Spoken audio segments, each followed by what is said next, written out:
ആത്മമിത്രം ആത്മമിത്രം യേശുയൻ ആത്മമിത്രം। परमेश्वर के बड़े नाम की महिमा हो। फिर से आने वाला प्रभु यीशु मसीह के मीठे और मधुर नाम से सबको जय मसीह की।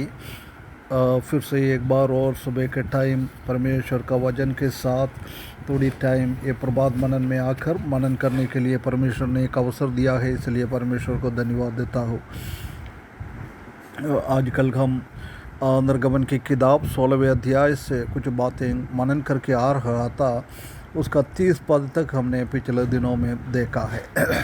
आज हम उसका 31 से लेकर 36 तक हम देख सकते हैं कि God commands some bread from heaven be set aside as a testimony to his provision। परमेश्वर ने इन लोगों को 40 साल खाने के लिए मन्ना स्वर्ग से बरसाया था, स्वर्ग की रोटी। इसलिए मूसा से बोल रहा है कि उसमें से थोड़ा सा संभाल के रखना है, क्योंकि आने वाला लोगों को उसी के बारे में समझने के लिए। आइए हम वो पद को थोड़ा पढ़े। निर्गमन की किताब 16वें अध्याय उसका 31 पद में लिखा है, और इस्राएलियों के घराने वाले ने उस वस्तु का नाम मन्ना रखा। वो धनिया के समान स्वेद था और उसका स्वाद मधु के बने हुए पुए का सा था। इस्राएली लोग ने उसको मन्ना रखा है, क्योंकि उन लोगों को मालूम नहीं है ये क्या है। व्हाट इज़ दिस, ये क्या है। मन्ना हु, उनका भाषा में मन्ना हु मतलब ये क्या है। वो मन्ना हु से मन्ना का नाम रखा हुआ है। वो धनिया का समान था। हम जानते हैं कि धनिया का दाना गोल गोल रहता है, प्रभु यीशु मसीह का संपूर्णता को दिखाता है। और वो स्वेद थे, प्रभु यीशु मसीह का पवित्रता को दर्शाता है। और उसका स्वाद मधु के जैसे थे। प्रभु यीशु मसीह मीठा है। प्रभु यीशु मसीह का वचन मधुर है। हनी और हनी कोम से भी बढ़कर मधु है। ये प्रभु यीशु मसीह को और वचन को दर्शाता है। 40 साल इन लोग ने ये खा लिया है, उसके बाद भी उसी को कोई मधुमेह, कोई डायबिटिक्स, कोई शुगर का बीमारी कुछ भी नहीं हुआ, क्योंकि वो परमेश्वर ने उनको दिया हुआ था। वो लोग ने ऐसी प्रभु यीशु मसीह को वो दर्शाता है। और 32 पद में फिर मूसा ने कहा, यहोवा ने जो आज्ञा दी वो ये है कि इसमें से ओमेर पर अपने वंश की पीढ़ी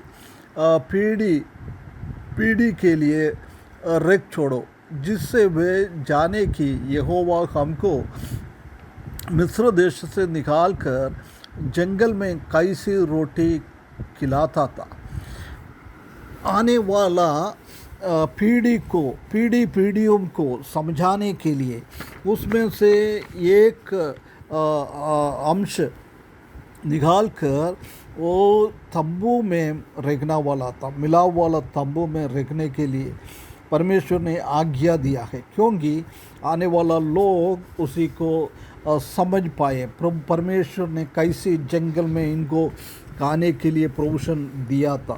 तो ये भाइयों बहनों, हमारे जीवन में भी इसमें से हम ये सीख सकता है कि परमेश्वर ने हमारे जीवन में बहुत सारा चमत्कार का काम किया है। कैसे हमको उद्धार दिया है, उसके बाद कैसे हमको रोज़ाना परमेश्वर संभालता है। ये बात को हम हमारा अगले पीढ़ियों को बोलना बहुत ज़रूरी है, क्योंकि वो विश्वास में दृढ़ हो जाए, विश्वास में आगे बढ़ पाए। हम जानते हैं कि परमेश्वर के वचन में जगह जगह चमत्कार की बात हुआ है, वो सब दूर हम देख सकते हैं कि एक निशाना परमेश्वर ने रखा है, फसगा। उसके बाद हर साल उसको मेमने को निकालना है, ये सब करना है, क्योंकि आने वाला लोग इसको देख पाए। योर्दान नदी पार किया था, जब उधर कुछ पत्थर लेकर उसको निशाना रखा है, क्योंकि आने वाला पीढ़ी इसको समझ पाए कि हमारा पूर्व पिता लोगों को योर्दान को 2 भाग में विभाजित करके आगे लेके आया है। हम याकूब की जीवन में हम देख सकते हैं कि कहाँ कहाँ कुछ व्यत्यस्त रीति से कुछ उनका जीवन में होता है, उधर सब उसने एक पत्थरों का खंभा लगाकर परमेश्वर को आराधना और स्तुति करता था। जब उनका पीढ़ियों उसी जगह से जाएगा तो उसी सबको उसको समझ में आता है कि याकूब के जीवन में परमेश्वर ने ऐसी अचंभित काम किया है। प्रिय भाइयों बहनों, हम भी ऐसी करने के लिए हमारा अगला पीढ़ी प्रभु से दूर ना हो जाए, विश्वास से दूर ना हो जाए, इसलिए हमको भी ये सिखाना, ऐसी बातों हमारा लोगों को, अगले पीढ़ियों को पीढ़ी से आगे जाना ये बहुत ज़रूरी है। और 23 पद में लिखा है, 33 पद में लिखा है, तब मूसा ने हारून से कहा, एक पात्र लेकर उसमें ओमेर फर लेकर उसे यहोवा के आगे घर दे, कि वो उस तुम्हारी पीढ़ियों के लिए रखा रखे।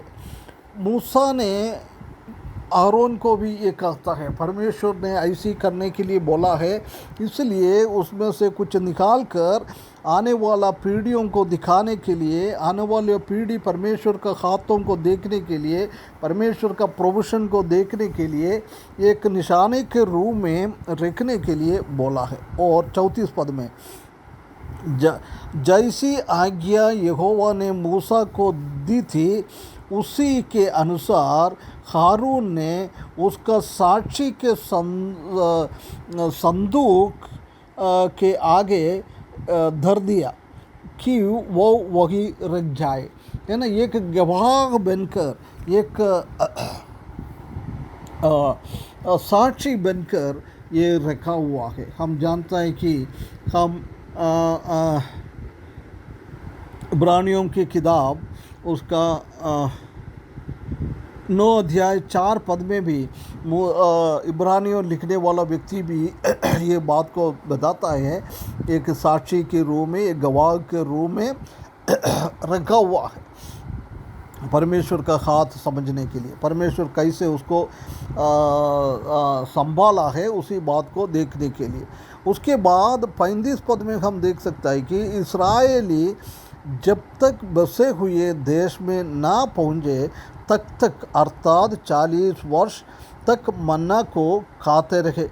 वे जब तक कनान देश के सिवाने पर नहीं पहुँचे तब तक मन्ना को खाते रहे। देख, 40 साल पूर्ण रीति से जब तक वो कनान की देश में ना पहुंचा है तब तक उनको खाने के लिए परमेश्वर ने ये देते रहा। जब वो कनान देश में पहुंच गया है उसी टाइम उसी को बंद कर दिया है। ये बात को हम देख सकता है, परमेश्वर का वचन में भी ये बात को हम देख सकता है कि परमेश्वर बार बार इसी बात को याद करता है। और व्यवस्था विवरण 8 का 2 और 3 में, यहोशू का 5 का 12 में, नहम्याह का किताब 9 का 20 और 21 पद में ये लोगों भी ये याद दिलाता है तुम्हारा पूर्व पिता लोगों को 40 साल परमेश्वर ने जंगल में, मरुस्थल में उसको खाने के लिए दिया हुआ है। प्रिय भाइयों बहनों, ये हम देख सकता है कि ये प्रभु यीशु मसीह को दर्शाता है। यूहन्ना का सुसमाचार 6वें अध्याय में प्रभु यीशु मसीह ने स्पष्ट रूप से बोला है, ये मन्ना प्रभु यीशु मसीह को दर्शाता था, प्रभु यीशु मसीह और उनका वचन को दर्शाता था। प्रिय भाइयों बहनों, हम उद्धार पाया है, अभी हम कनान की देश की ओर, स्वर्गीय कनान की देश की ओर हम सफ़र कर रहा है।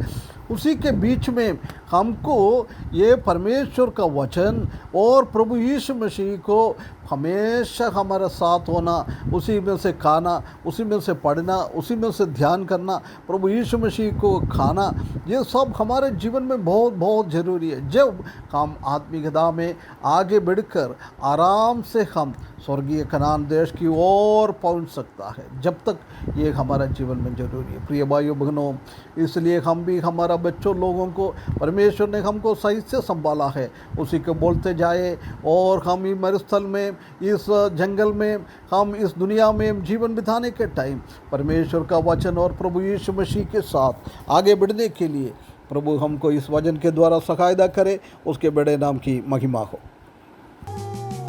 आत्ममित्रम आत्ममित्रम येषु